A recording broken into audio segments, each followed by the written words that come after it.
If you're new to making coffee at home, first of all, welcome. There is a ton to learn. The breadth and depth of techniques, gear, and flavors are what makes coffee such a fun hobby, and a profession for that matter. At the same time, it can be a bit overwhelming.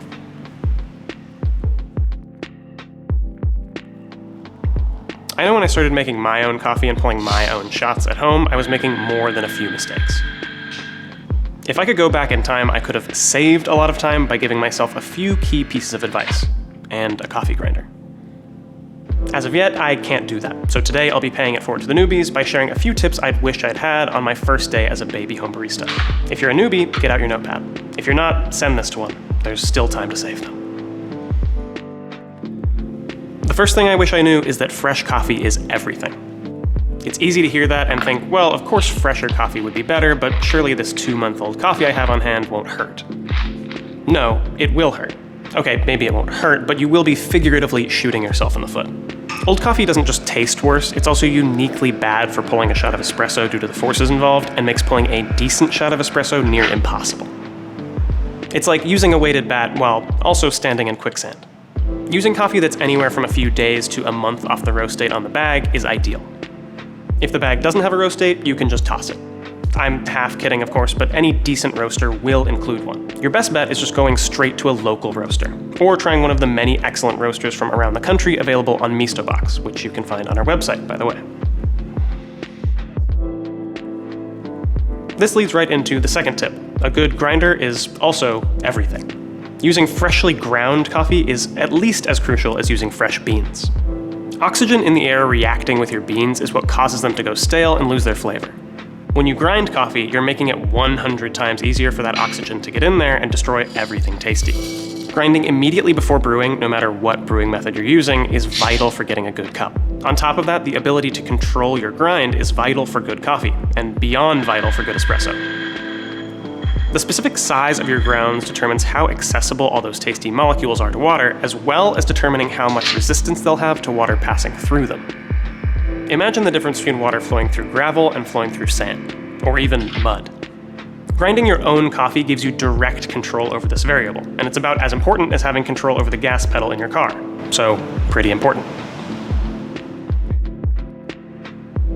There's a lot of tradition, speculation, and even mythology surrounding tamping. In fact, a while back we even made a specific video to try to dispel some of it. You'll most often hear that you're supposed to be using a precise amount of force, generally around 30 pounds. How are you supposed to know? No idea. Thankfully, it doesn't matter. What does matter is that you tamp level and with consistent force. So the best advice here is just don't worry about it too much. Whatever feels most comfortable is what's going to be most consistent. But if you want to lock down the minor variables in tamping, there are a few different calibrated tamper designs that'll give you that peace of mind.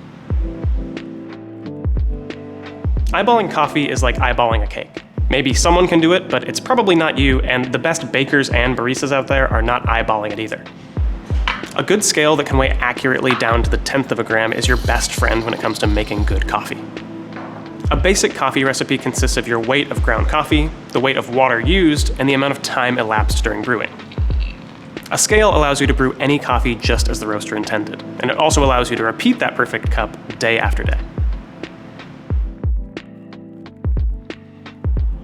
Nowadays, you'll often see coffee influencers and YouTubers doing what looks like a whole arcane ceremony before the coffee even makes it to the machine. The first thing to know is that you probably don't need to do any of that. That said, especially if you're using a more budget-friendly setup, some of these steps can make a massive difference in both the quality and consistency of your shots. In fact, we just released a video taking a closer look at just how much your puck prep routine can affect your espresso.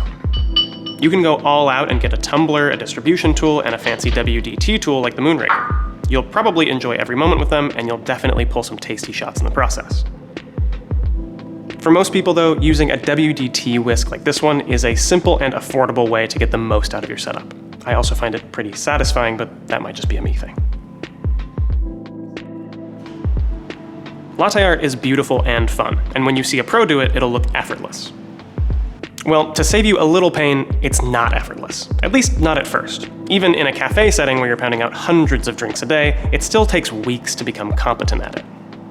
At home, making just a couple of drinks a day, it can take even longer. If it looks fun, you should definitely try it, but go easy on yourself. We've got a handful of latte art tutorials on our channel that you can use as guidance, but remember that the people pouring that art are seasoned veterans. Luckily, this is not boot camp. Take your time, you'll get it. The last piece of advice I would have given myself is that taste, and in particular your sense of taste, is king. In a world overflowing with weird and pedantic coffee nerds, not me, right? Anyway, there are endless opinions, screeds, and manifestos about the right way to make coffee. And while there are many coffee experts and professionals out there with great advice, at the end of the day you should always defer to what tastes best to you.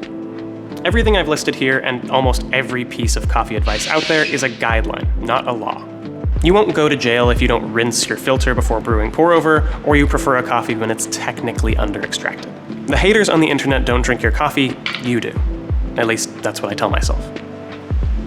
Anyway, I hope these simple insights can save you, or a blooming home barista you know, some pain at the outset of your journey with this craft and hobby. For more brewing tips and espresso experiments, like our recent video on freezing coffee, tap subscribe. And as always, thanks for watching.